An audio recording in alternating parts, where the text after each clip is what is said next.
Hey guys, today I'll be reviewing this brand new 2019 Volvo XC40. This is an absolutely stunning looking SUV and by far the hottest compact luxury SUV being sold today.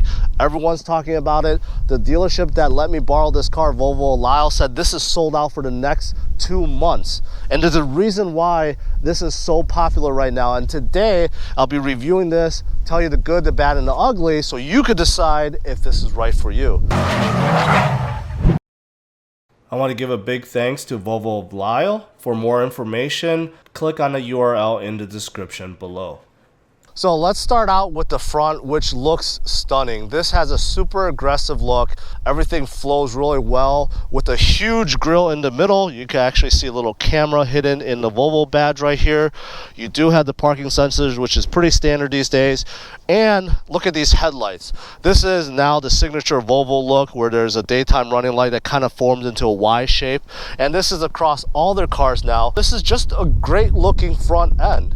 So with the car turned on, now you can see the daytime running lights on, and even in the daytime you can see it, but especially at night, these really pop out, and overall it just makes the car look even better, and I love this design.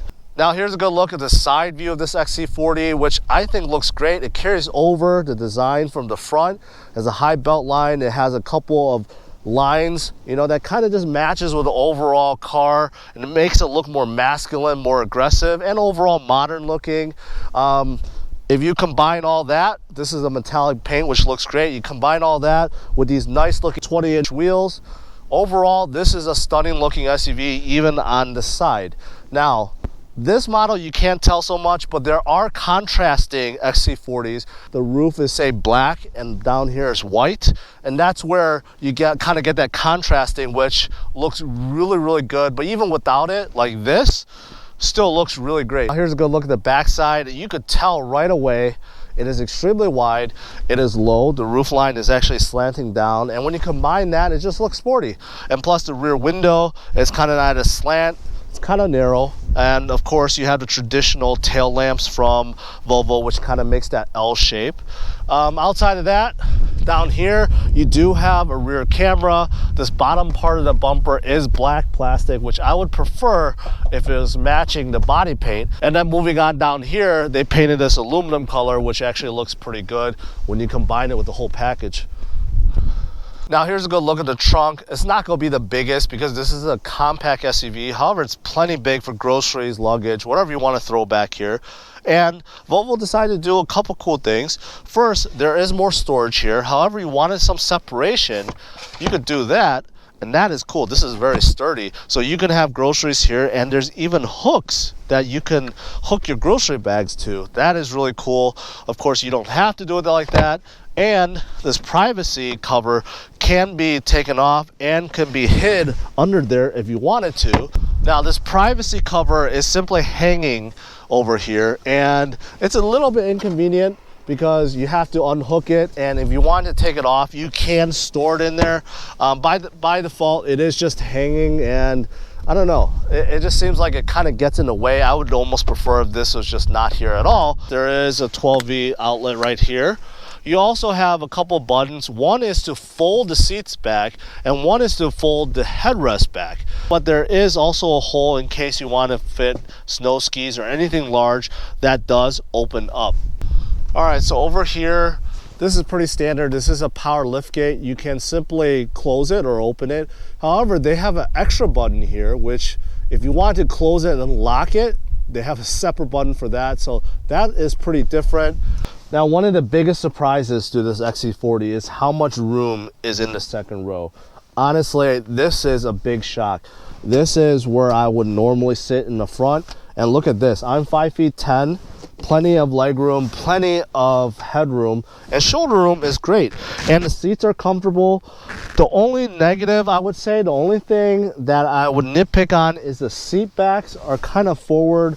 so it makes you feel like you're sitting on top of the seats, not really inside the seats. However, these seats are really comfortable, and adults sitting back here would have no problems with room. And also with kids, there's plenty of room back here, and there are vents over here as well. And above, there's a huge sunroof up here, which I'll show you in a little bit. Now here's a good view of the driver's seat and the front. Let me start out by looking at these doors. These door handles are simply gorgeous. They are aluminum, same thing front and the back, and they feel great and look great. Outside of that, this is pretty standard, your memory seats and controls for your windows and locks and mirrors. But take a look at the inside. You know, you have these beautiful air vents, and you got aluminum everywhere, and the best part is the center console. So let me show you that. All right, so let's take a look at what's up here. Starting with the steering wheel. This is actually a smaller steering wheel, although it feels pretty good. You do have the Volvo badge. Of course, you have buttons over here. Voice activation, there's a little menu and volume and so forth. And over here, of course, you can adjust a few things. I will say that these buttons, these black buttons, if I'm being nitpicky, kind of look and kind of feel cheap. So I'm not a fan of this button style. But if you look at the center screen here, this is absolutely gorgeous. It is one huge screen. Of course, you do see the maps. The navigation is built right there, so you're not distracted while you're driving. Miles per hour even tells you the speed limit, and overall here, RPM, which gear you're in, and gas. One thing that I want to note, and this is just cool for me, if you're doing turn signal, right, you could hear that, right? It's an analog sound, like what you're used to, but it is actually digital. So that's really cool. That's kind of like an illusion, right? Listen to that. I don't know why, but I just love that. I love the concept of that. You can bring up other stuff. There's a menu that you can bring up, a miles per hour, set time. You could do phone, media navigation all over there. So this is really cool. However, look at this. So this center stack obviously grabs your attention, and it is simply gorgeous. There's a black trim, and look at these air vents. They just look really good. And this is just like your phone. It is touch. It is really responsive, left and right. On the right side, you got a lot of cool stuff. You can download apps, right, like Pandora, Google search. You do have driver performance, and here Sirius XM, Bluetooth, radio. So you got a whole bunch of stuff over here. In the middle is kind of like your dashboard. You could customize it, you know, with your GPS location, anything on your calendar, your phone, your miles per hour, but there's other things. And then here you could kind of control if you want to turn things off, like park assist or start and stop. Of course, you do have camera, which kind of shows you around your car, 360 view and so forth. And any time that you want to, down here is the climate control, so that you can adjust, you know, if you wanted the rear defroster, you wanted to go up or down, auto. You could control this individually, which is really cool. And you can control both sides, and then you hit close. So the one thing that's confusing about this is a lot of people might not notice it right away. It took me a while. It's like, how do you go back once you're in here? Because you're swiping and you're coming in and out, right? You don't know how to get back. So there is actually a button. This is kind of like the home screen button, just like on the phone, on iPhone or Android. It kind of works the same way. You do have some features where you could park in and out of spots. And also you got a headrest fold, which is back in the second row.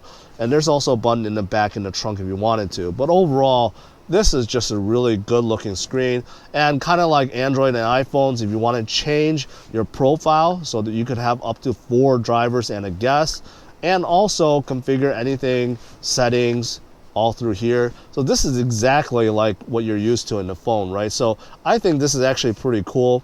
Down here, you do have some manual buttons, which is really good.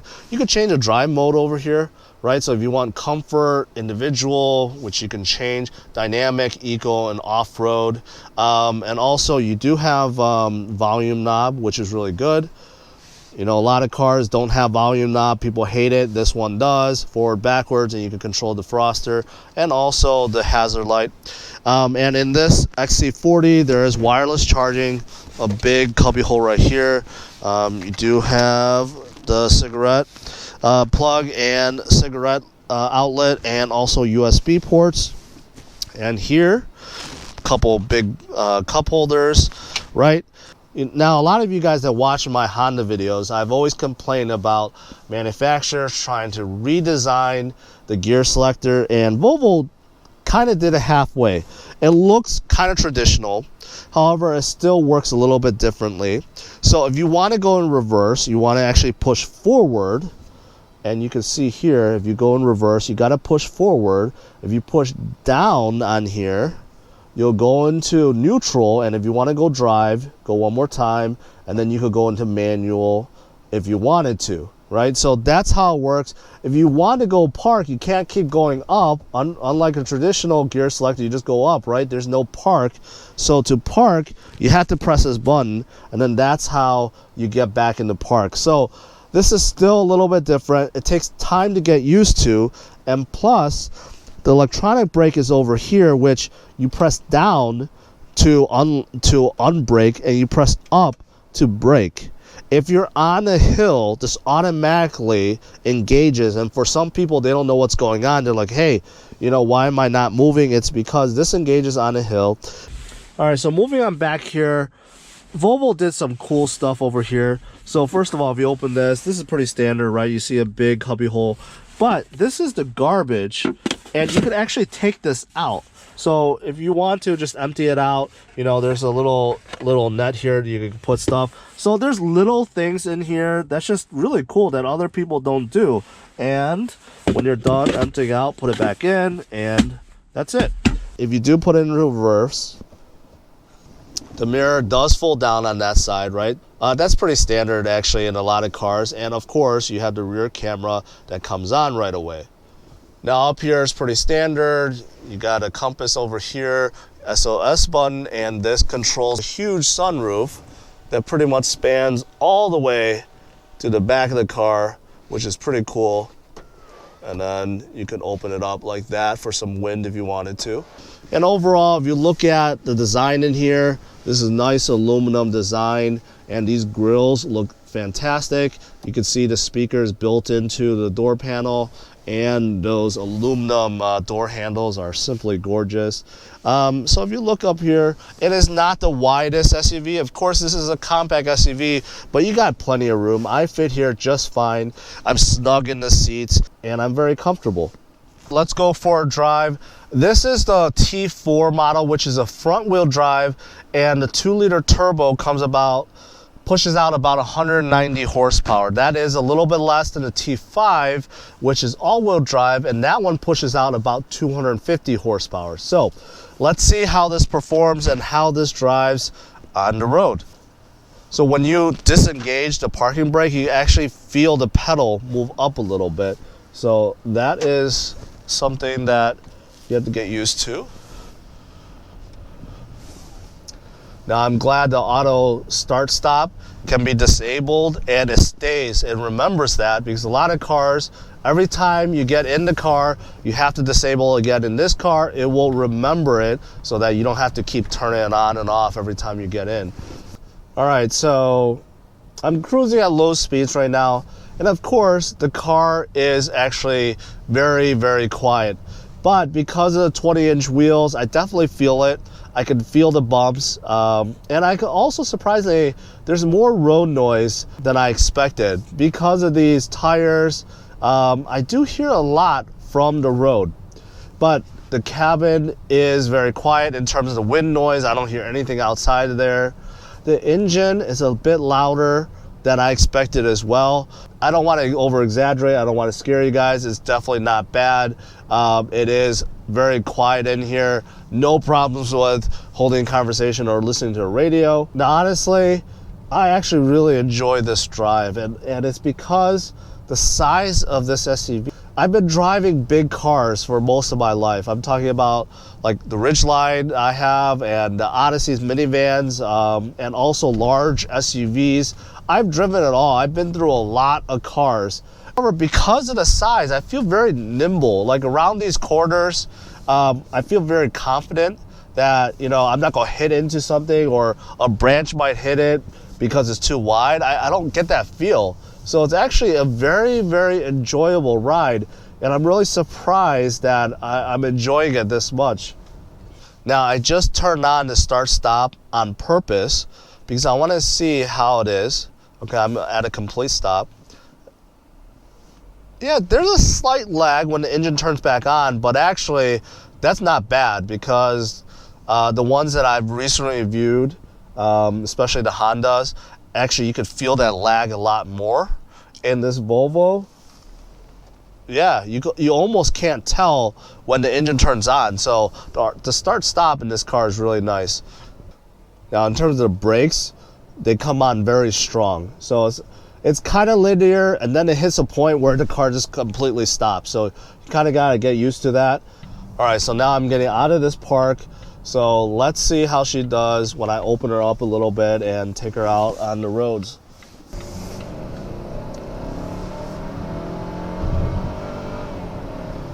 All right, so that was accelerating up to 50. I gotta say, this is not a fast car. This is 190 horsepower, flooring it. It gets up to speed, but it's not the quickest SUV. So I'm wondering if that T5 is gonna do a lot better. Something that's weird that I'm thinking about right now is because the gear selector allows you to go into manual mode. And usually when cars have a manual mode, there's paddle shifters. There is no paddle shifters over here. So when you go into manual mode, you actually have to go left or right to be able to shift, upshift and downshift. So that is a little weird. So I was expecting paddle shifters. Now that I'm up to speed, I'm going about 50 miles per hour. Steering feels great. It actually feels very solid. It's not a soft feel. It's not like, you know, like some of the Japanese cars where it's extremely soft. No, it actually feels very solid. It feels good, especially with the steering wheel. I mentioned it's smaller, but it feels good in your hand. I mean, it really does. Something that I don't see, and maybe this is an option on the higher XC40s, is pop-up or driver display up on the windshield. I don't see that. That would be a nice feature in here. Looking at the menus here while I'm waiting at a street light, you could turn off your blind spot sensor, which is on the mirror. And I don't know why anyone would want to turn that off. There's a big orange sign over there that'll tell you if someone's in your blind spot. And another thing I'm noticing is I have lane keeping assist on, or lane keeping aid on, which is supposed to warn you or protect you from swerving out of the lane. And some of the other cars, if I do that, I feel feedback in the steering wheel and it kind of tells me, hey, you're about to swerve out. In this car, I'm swerving, I'm purposely swerving outside these lanes, and I'm not getting any kind of feedback, and I'm testing to make sure I have it on. I do, because in the center stack it shows that I have it on, but it's not giving me any kind of feedback, so I'm not sure why that is. Guys, let's talk about the good, the bad, and the ugly about this XC40. There's a lot of good. First of all, let's start with the outside. The outside is simply gorgeous. The design language is both masculine and aggressive and modern and stylish. Whatever name you could think of, this design for the XC40 is spot on. In terms of a compact luxury SUV, I can't think of another one that actually looks as good as this one.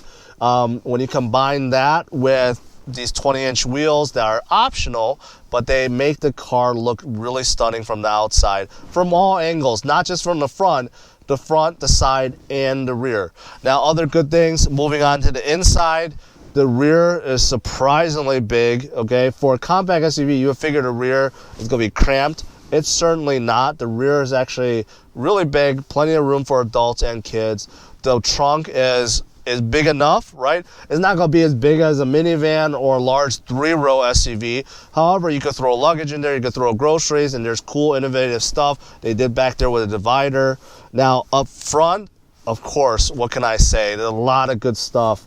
The design, right? The overall sleekness to the dash, the console, the doors, the aluminum handles all look really good.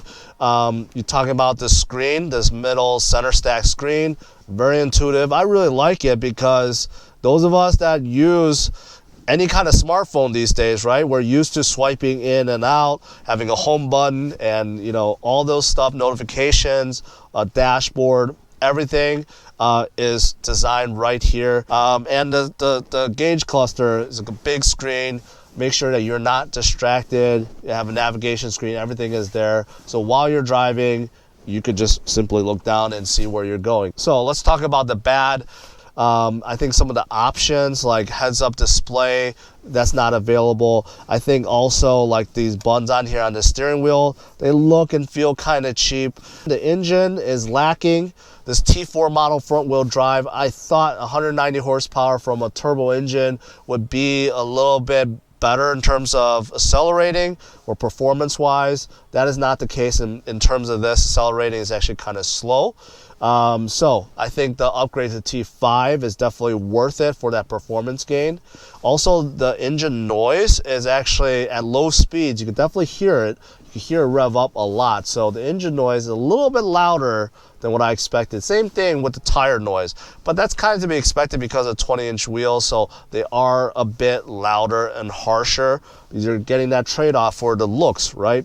That privacy lid back there, I prefer if it was just not a big piece. It was just something you could roll in and out. I think that would be a lot more convenient. In terms of ugly, there's none. There's none. This is a fantastic SUV. The price range of this one, configured with all the options, is around $43,000. They top out around, you know, the mid to high 40s. So you're not going into the 50s. And that's where the XC60s come in, and they get substantially more expensive from there. So in terms of a budget, luxury, compact SUV, this is actually really, really priced well, and it competes in a very, very competitive space.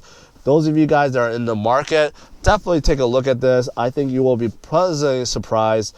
All right, so that's it for my review. Thanks for tuning in. If you like this, make sure you hit the like and subscribe to the channel so you don't miss out on any future videos. All right, take care, guys. Bye-bye.